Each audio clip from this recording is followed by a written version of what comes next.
Hey guys, it's me again, and today I'm going over some of the basics, some of the stuff that you just should remember for exosisters. I've really got only 11 points, so it should be hopefully a pretty quick video, but just very important things to remember if you're going to play exosisters.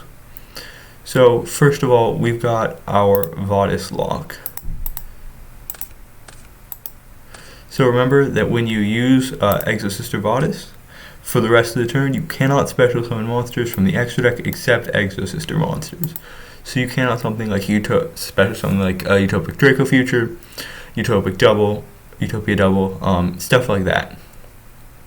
For the next, we've got the fact that, remember, the XYZs,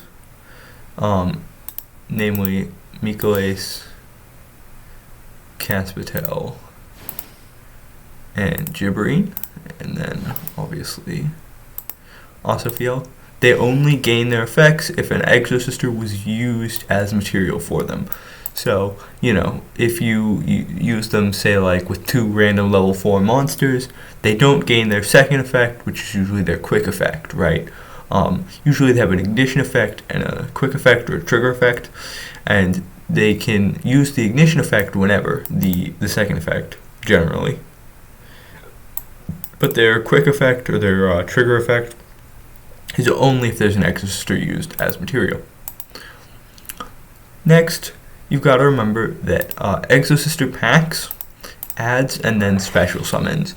So if your opponent drolls you or something, make sure you can't use packs to just special summon from the deck. Next, we've got the fact that the XYZs can't be destroyed by battle or card effect from monsters summoned from the graveyard. So you gotta remember this first effect. They can't be destroyed by the activated effects of monsters summoned from the graveyard, Gibberine and Osophiel, and then these two can't be destroyed by battle. So if your opponent's trying to DPE or Gibberine, go ahead. Especially if it was summoned from the graveyard, it's the second or third turn afterwards. You trigger a Sophia off the DPE summon, you go into Osophiel, let him DPE the Osophiel, because, it can't be destroyed. Finally, you got your fifth, I'm just keeping my little notes here. You've got your Armament. Armament is an easy way to play around skill drain on your opponent's turn. If you already have an Xyz up on the field, you can activate Armament to chain and then overlay another Exosister on top so that the Exosister will not be on field when their effects resolve. Also, remember that you can only activate it during your opponent's turn unless they control monsters from the graveyard.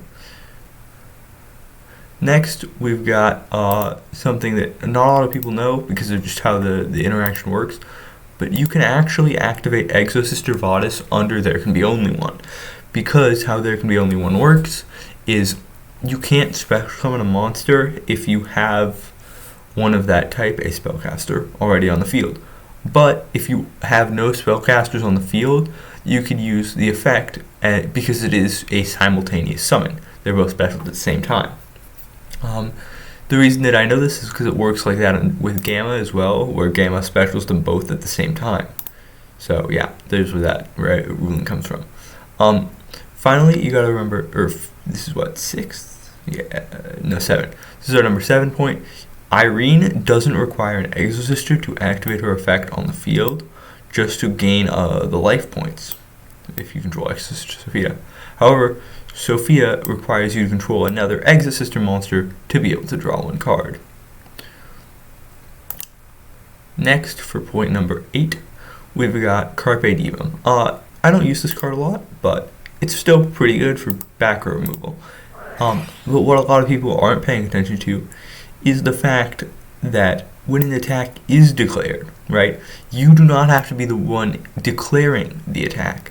If your opponent, say, attacks your Caspitel, your Mikalace, any of these, you can still pop a spell trap that they have. Yep. If you want to know more about Carpe Diem, check out the rulings video. Number 9, you gotta remember to gain 800 if you have the other name of Exosister on the field. It's really good for long, grindy game states. Number 10, you gotta remember that when Magnifica does come out in the TCG, she does not target at this time. It is a non-targeting banish. So at this time, you don't have to target with Magnifica. So, unless there's some sort of translation error, there shouldn't be. But yeah. And then finally, for the last tip, just make sure that whenever your opponent moves a card out of the graveyard, it triggers all your exosisters. But you've got to remember they are optional. In case you don't want to summon because you have like only one Exosister deck and you want to use 2 materials for some reason to like clear off a space on the board, if you're making like a big link play. Yeah, so just remember that you don't need to use the Exosister effects. Well, that's all for this video. It's short, it's sweet, it's just some tips to remember. Have a nice day.